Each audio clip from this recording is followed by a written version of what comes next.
আজকাল প্রচুর মেয়েদের মধ্যে একটা সমস্যা দেখা দেয়, সেটা হচ্ছে যে হরমোনাল ইমব্যালেন্স অথবা পলিসিস্টিক ওভারিয়ান সিনড্রোম। এই হরমোনাল যে সমস্যাগুলো হয় মেয়েদের মধ্যে, এর পিছনে একটা বিশেষ কারণ হচ্ছে খাদ্যাভ্যাস। জীবন যাপন করার যে নিয়ম, সেখানে যদি কোনো অসঙ্গতি থাকে, এই দুইটার যদি অনিয়ম থাকে, তাহলে কিন্তু মেয়েদের হরমোনাল ইমব্যালেন্স হওয়ার সম্ভাবনা অনেক বেশি। এই ক্ষেত্রে আমাদের খাবার দাবার কেমন হবে? যারা বিভিন্ন হরমোনাল সমস্যায় ভুগছেন, তাদের অবশ্যই সারাদিনের যে রুটিনটা আছে, সেটা ঘুমের হোক, কাজের হোক, খাওয়ার হোক, এই রুটিনটাকে আপনাকে অবশ্যই একটা নিয়মের মধ্যে নিয়ে আসতে হবে। সঠিক সময় খাবার খেতে হবে, সঠিক সময় ঘুমাতে হবে এবং অতিরিক্ত টেনশন, অতিরিক্ত চাপ, এই ধরনের যে অ্যাংজাইটিগুলো যদি আপনার মধ্যে থাকে, সেগুলা ডে বাই ডে কমিয়ে আনতে হবে। ঘুমের সার্কেল যদি আমরা ঠিক করি, তাহলে আপনাকে বুঝতে হবে আপনি অনেকাংশে আপনার হরমোনাল যে ব্যালেন্সটা আছে সেটাকে সঠিক করতে পারবেন। কারণ ঘুম এবং সঠিক টাইমে ঘুম, এটা কিন্তু খুবই গুরুত্বপূর্ণ। আমাদের উচিত যে রাত ৯টা বা ১০টার মধ্যে শুয়ে যাওয়া। তাহলে হয় কি, আমাদের যে শরীরের যে একটা রিদম আছে, সেই রিদম অনুযায়ী শরীরের প্রত্যেকটা অর্গান, এনজাইম, হরমোন তারা কাজ করতে পারে, রেস্ট নিতে পারে। এবার আসি কি ধরনের খাবার খাবেন। যে খাবারগুলো মেয়েদের হরমোনাল সমস্যায় বা পিসিওডিতে হেল্প করবে, সে খাবারগুলো হচ্ছে কি কালারফুল খাবার।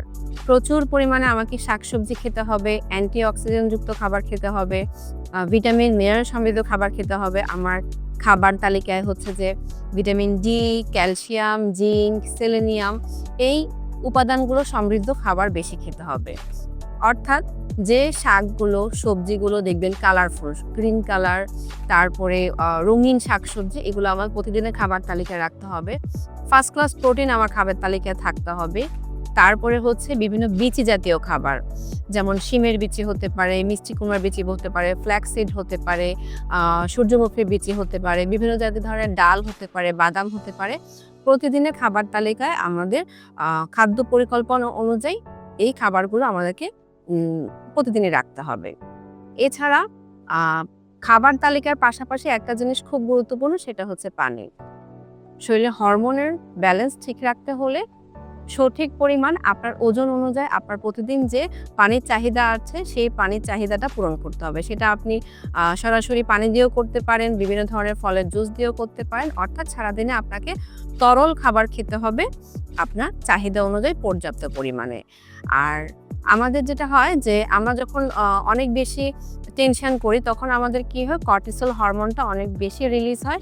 সো এটা আমাদের হরমোন ইমব্যালেন্স করার পিছনে একটা মেইন কারণ তাহলে দাঁড়াচ্ছে কি, অতিরিক্ত টেনশন, কোনো বিষয় নিয়ে খুব বেশি দুশ্চিন্তা বা উদ্বিগ্ন হয়ে যাওয়া।